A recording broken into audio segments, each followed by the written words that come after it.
Hello and welcome to the Real-Esteem podcast. Today is September the 24th, 2018. I'm your host, Patrick Tabor, and today on the Identity Edition, we're going to talk about independence.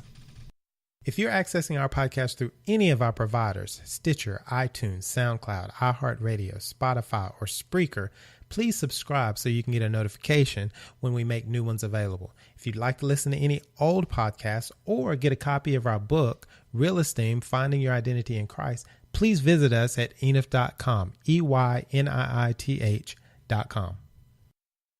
Some people believe that the Bible makes them a slave or makes them bound to the whole religious aspect or rules and regulations that are required in the Bible.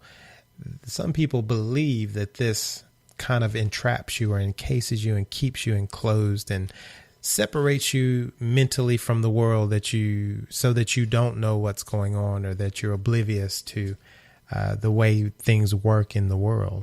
But truthfully, what the Bible does is it opens your eyes. It actually can give you independence. It can make you free.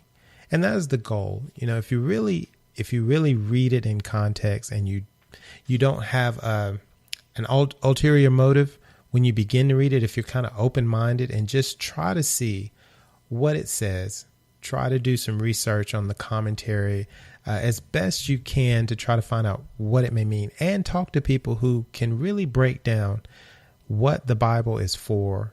I think you'll find out it's really just to help us become free or more independent from a life of struggle and being bound by our own actions. 1 Peter 2:16 says to live as people who are free, not using your freedom as a cover up for evil, but living as servants of God. So in this is saying that we're going to be servants of God. So yes, you are kind of like a slave to God, but when you are a slave to God, that is almost like freedom. It's almost like you have access to everything as opposed to being bound by all of your desires and your fleshly control measures. You have an opportunity to be completely free from all of these, like a rule that's set up, like we have stop signs at the end of streets. The stop signs are giving you rules or regulations that give you warnings that this is a good place to stop so that you're not in an accident. So it's there for a purpose. It's there to help. It's a boundary for a benefit to you, not a negative. But sometimes people see these scriptures, they see things as holding them down or keeping them from doing what they want to do, which is follow their flesh. But what it really does is it keeps you safe. It protects you. It makes you free because you end up not having to deal with certain circumstances in your life because you know the point and the purpose for those circumstances. Galatians 5:1. Well, let's go back. It says, live as people who are free, not using your freedom as a cover up for evil, but living as servants of God. If you're a servant of God, you're going to follow his attributes, his direction for you, which is number one, is going to be loving your neighbor as yourself. It's going to be treating people right, regardless of how they treat you.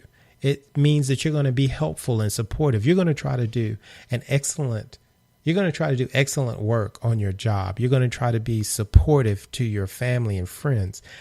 All of the associates that you encounter, you have a mindset or a purpose to help and be supportive, not to create a negative environment or to start drama. That is not your goal. If you're a servant of God, you will not cover up for evil, meaning you don't have ulterior motives trying to get what you want. That's fleshly. And that's what God is trying to work us out of. We're trying to be a support, a help to people. We are trying to get them to understand that the Father can help them just as he's helped us. We are no better than anyone else, but we're no less. Galatians 5:1 says, for freedom, Christ has set us free. Stand firm, therefore, and do not submit again to a yoke of slavery. So really what the Bible does, or what people call rules and regulations do, is they free us from the yoke of slavery. In other words, our eyes are opened. We become woke, if you will. and realize what is going to be good for us and what's going to be bad for us, what's going to help us and what's going to hinder us. We want to grow. We want to become better. We want to become perfect. Perfect meaning mature.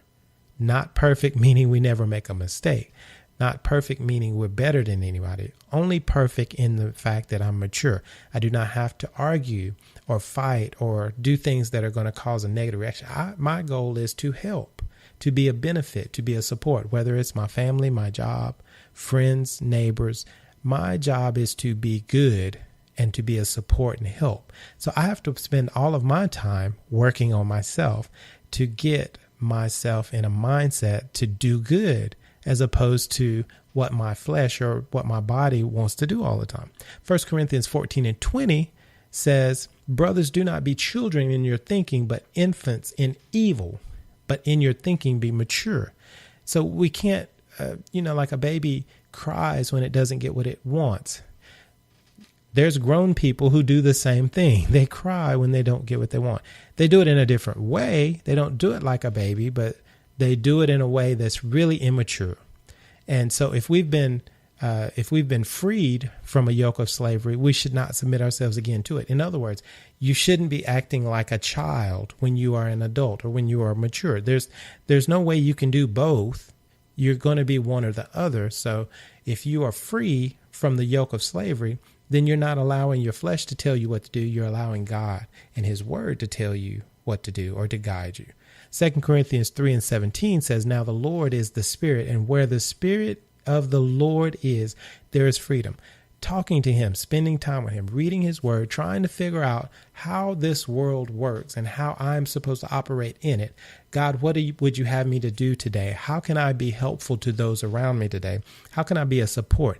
Yes, I am a servant of God, but I may also be a slave to God. But God's purpose for me in my life is to be a benefit to others, in hopes that people will see that his motive, his desire, his goals is to reach as many people as possible and to bring them out of slavery. It is not to put them in bondage, but to free them from bondage.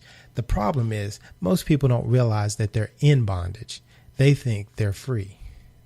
So I hope you got something out of this today. Be blessed. Grace and peace.